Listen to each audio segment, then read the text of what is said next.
Всем привет! Добро пожаловать на мой канал. Продолжаем обучаться программированию на питоне.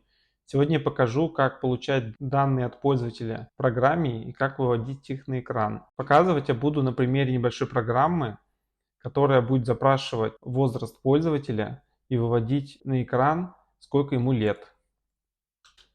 Открываем нашу любимую IDE. У меня это PyCharm, бесплатная версия. Как ее установить и где скачать, я рассказывал в предыдущем видео. В Python для ввода данных от пользователя есть специальная функция input, которая принимает один параметр. Это строка, которая выводится пользователю и предлагает ему ввести какие-то данные. Например, в нашем случае это будет строка год рождения.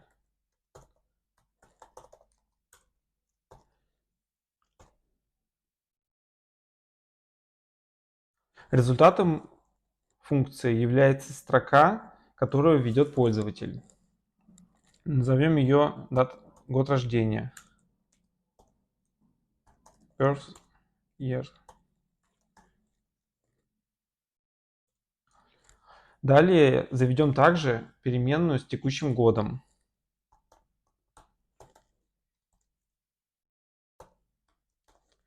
Пока не используем никаких специальных библиотек для получения текущего года, чтобы не усложнять программу. Текущий год 2023. Посчитаем, сколько лет. Для этого зададим переменную age и от текущего года вычтем год рождения. Результатом нашей программы должен быть вывод того, сколько лет пользователю. Для вывода данных в Python есть функция print, которая выводит данные любого типа. Она принимает неограниченное количество аргументов. Если передано больше одного аргумента, то эти переменные будут выведены через пробел. То есть в нашем случае нам надо вывести некий текст, например, вам какое-то количество лет. Чтобы объединить несколько строк в одну, в Python используется сложение, символ сложения, то есть плюс. То есть в нашем случае вам какое-то количество лет, снова складываем, пробел и лет. По идее у нас должна получиться такая программа. С первого взгляда кажется, что она должна работать. Давайте попробуем выполнить. Запрашивается год нашего рождения. Пока все ожидаемо. Пишем 1987. Так, видим, что программа завершилась ошибкой. Проблема в том, что функция input возвращает строку.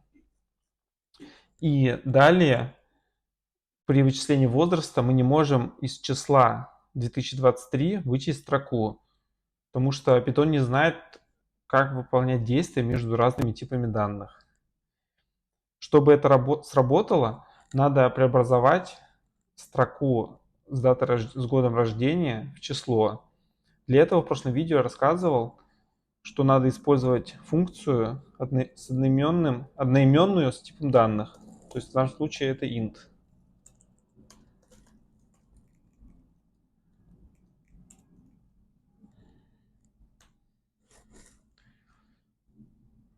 Пробуем теперь. Вводим год рождения. Видим еще одну ошибку.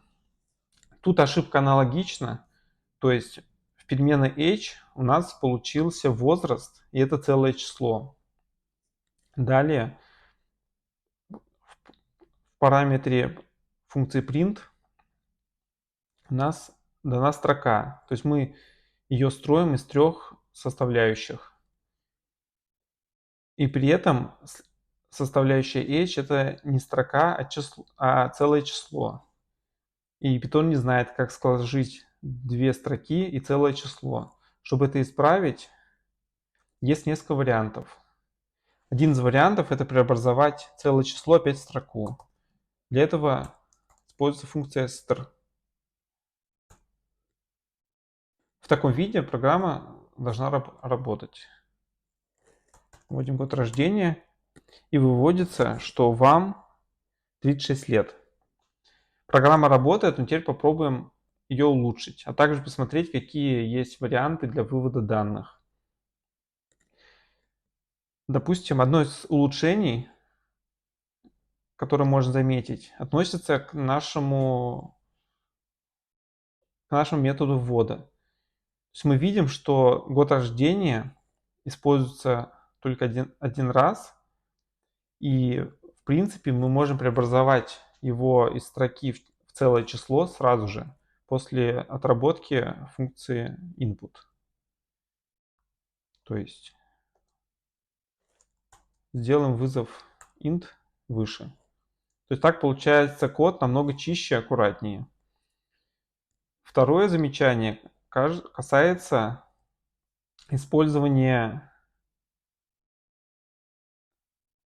переменной h при формировании строки для вывода на экран. Альтернативный способ, как можно получить тот же результат, это разделить вывод на 3 составляющие.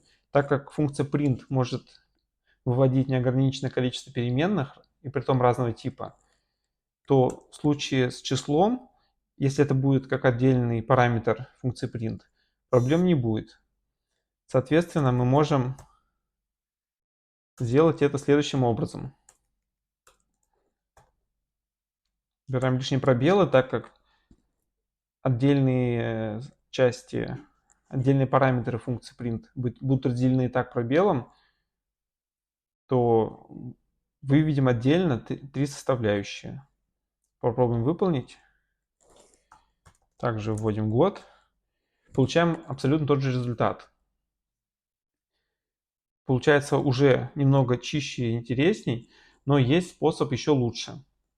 Один из способов является та особенность Python, что любая строка Python позволяет форматировать некие данные на основе какого-то шаблона.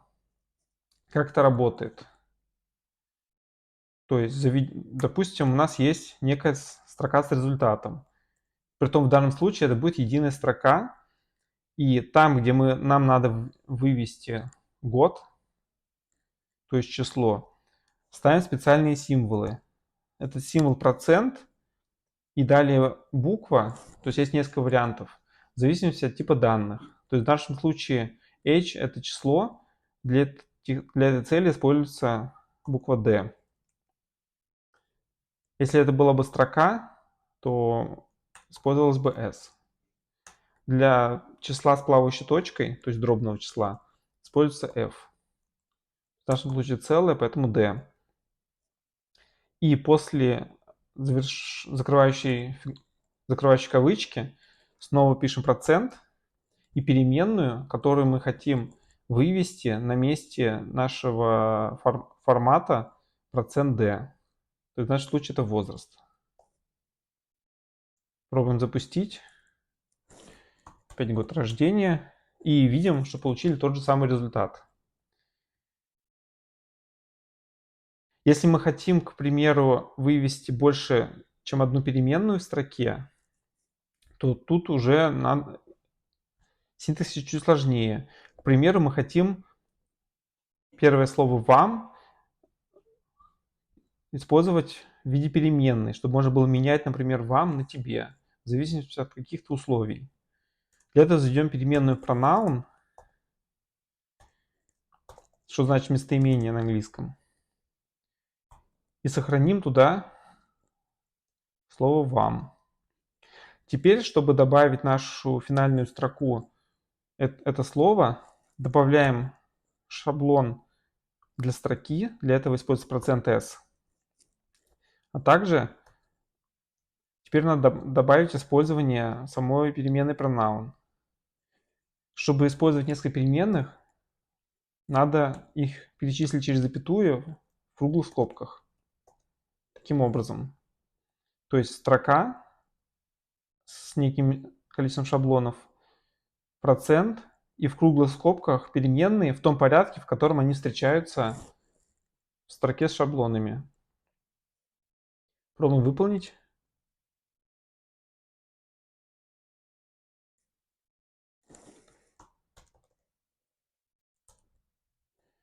Получаем тот же самый результат. Следующий способ, который является более современным, но многословным, это использование метода, который есть у строки. Метод называется формат. Формат передаем, опять же, те же переменные, которые мы хотим вставить в строку. Это pronoun и age. Но внутри строки, вместо того, чтобы выводить шаблоны, которые мы подставляем в виде %s и %d, достаточно вывести пару фигурных скобок. И вместо фигурных скобок автоматически подставятся нужные переменные в нужном формате. То есть в данном случае не надо думать, в каком виде это писать в шаблоне. %s, %d, либо другой. Попробуем это выполнить.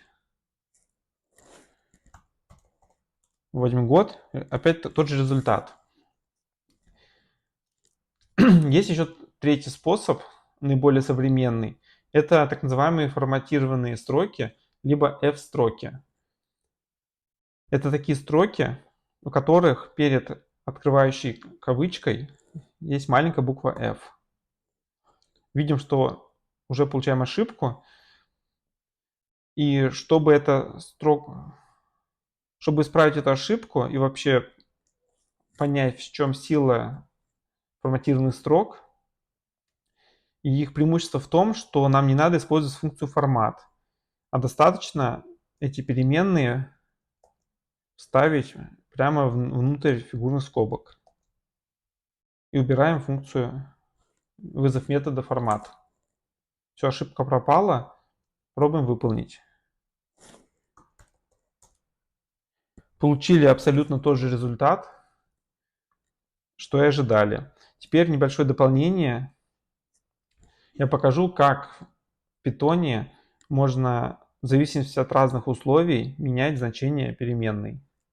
Например, мы хотим для возраста меньше 18 лет писать тебе, а если больше 18, то вам. Для таких условий используется оператор if и else. Пишется слово if, далее без всяких скобок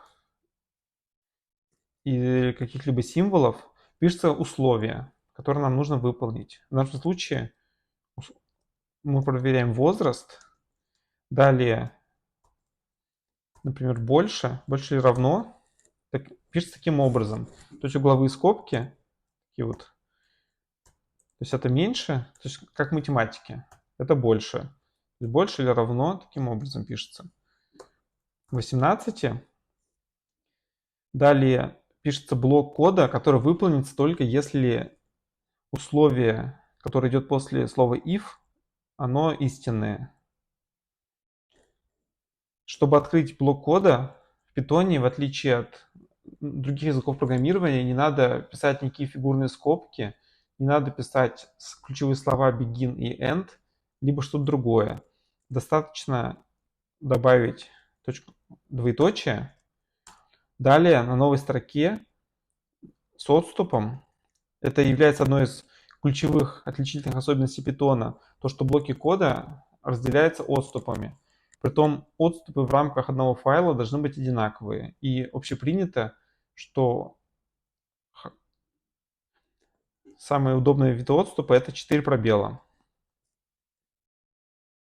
То есть и внутри этого блока кода пишем pronoun равно вам, то есть тот же, как и был. Иначе для этого используется ключевое слово else, также двоеточие и другой блок кода, который выполнится в случае, если возраст меньше 18. В данном случае пишем слово тебе. Теперь пробуем выполнить. Так, пишем год рождения 1987. Результат тот же, вам 36 лет. Пробуем выполнить с другим годом рождения. Например, год рождения 2019. И видим результат, тебе 6 лет. То есть ровно то, что мы ожидали. Также у условного оператора, который мы тут определили, есть короткая форма записи в одну строчку. То есть когда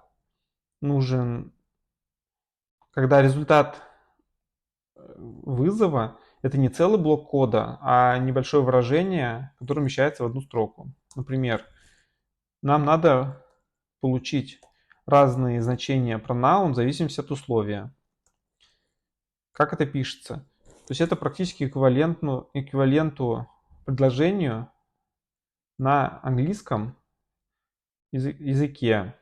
То есть, к примеру, как это выглядит? То есть pronoun равно вам, если возраст больше или равно 18, иначе